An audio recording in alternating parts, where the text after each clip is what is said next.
Joining me now to weigh in on all of this is America's accountant Dan Geltrude. Dan, what does it mean when investors are more worried about recession, a potential recession, than they are about sky-high inflation? It's cooled off a little bit, but it's still at very high levels. Well, the reason that there's so much fear about recession is because the Federal Reserve has made it very clear, although they have slowed down the hikes, they are going to continue to hike interest rates until inflation is under control. Now, we are down from the highs of inflation at 9%, and we're down to just over 7%. So listen, that's improvement. That's a good thing. However, being at 7% is nothing to celebrate. Remember that the target rate here by the Federal Reserve is 2%. So we still have another 5% to go. So the way investors are reading that is that we are going to continue to see interest rate hikes going on and on until we're in a recession. Remember, the interest rate hikes are about crushing demand. So by nature, it's about slowing down the economy. And that's what investors are now reacting to. And what do you attribute this cooling off? Obviously, it was over 9% at its peak. Now it's down to about 7%. What do you attribute that to, Dan? Does the Federal Reserve take some credit there? Who really is to thank for that? Well, I know that you're going to have a lot of people trying to take credit for that rate, for the inflation rate coming down a little bit. But what's really happening here, I think that we are seeing some exhaustion from consumers. So you do have people that are just at the point of we can't spend any more money. Look, we see the retail sales numbers coming down. What does that tell me? Well, that's not a great sign because prices being higher and retail sales coming down, meaning there's a lot less movement of product, which means demand is certainly coming down.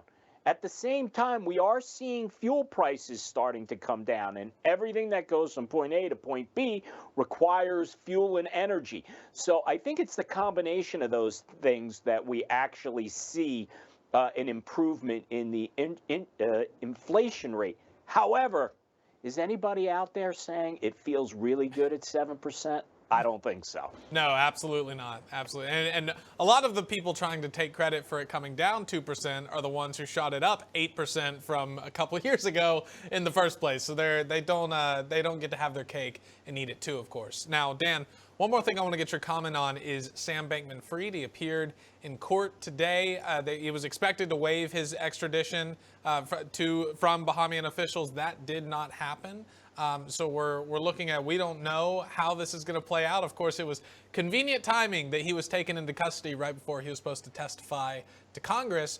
Where do you see this going? Do you think that we're going to get him in a U.S. courtroom in front of Congress for a hearing? I don't know exactly when it'll be, but yes, I do believe Sam Bankman-Fried is going to end up on U.S. soil and likely in a U.S. jail. Now, when that'll happen, who knows? Look, this is pretty complicated. We're talking about a potential massive fraud, on the scale of an Enron. And when you're talking about a crime of that magnitude, it's not going to be so easy to say, yeah, come on back. Yeah, come on, talk to Congress. He's going to have his lawyers advising him on what he needs to do. Look, the guy's in a lot of trouble. I don't really expect personally to hear him singing anytime soon. But again, strange things seem to happen with these cases. So I guess I wouldn't be totally surprised if we ended up having him in front of Congress. But honestly, I don't know what he'll say. It's just been amazing to see how far he's fallen from glory so quickly. This was a guy who was having kisses blown to him by by Maxine Waters not too long ago, and he had celebrities. He had Steph Curry, he had Tom Brady, he had Kevin O'Leary, you know, one of the most famed investors in America. Kevin O'Leary has come out and said that even if Sam Bankman-Fried, you know, considering everything that he's done, if he started another company and came to Kevin O'Leary to invest, that he would do it. I mean, I don't know if I'd be trusting Sam Bankman-Fried at this point, Dan. Your thoughts on that? A little too trusting from Kevin O'Leary? That's rather shocking that he would say that. I mean, he's certainly not a stupid person, and he's quite the savvy businessman. They call him Mr. Wonderful for a reason, right?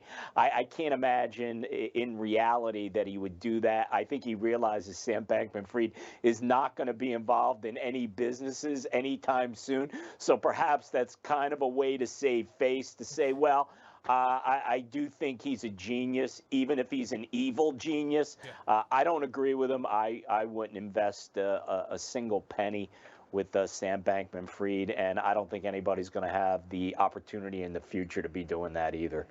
Yeah, well, it's definitely not an idiot who's able to con people out of $8 to $10 billion. So I think evil genius is a very fitting term. Dan Geltrude, America's Accountant, great to have you on as always. Thanks for being here. Thanks, Addison.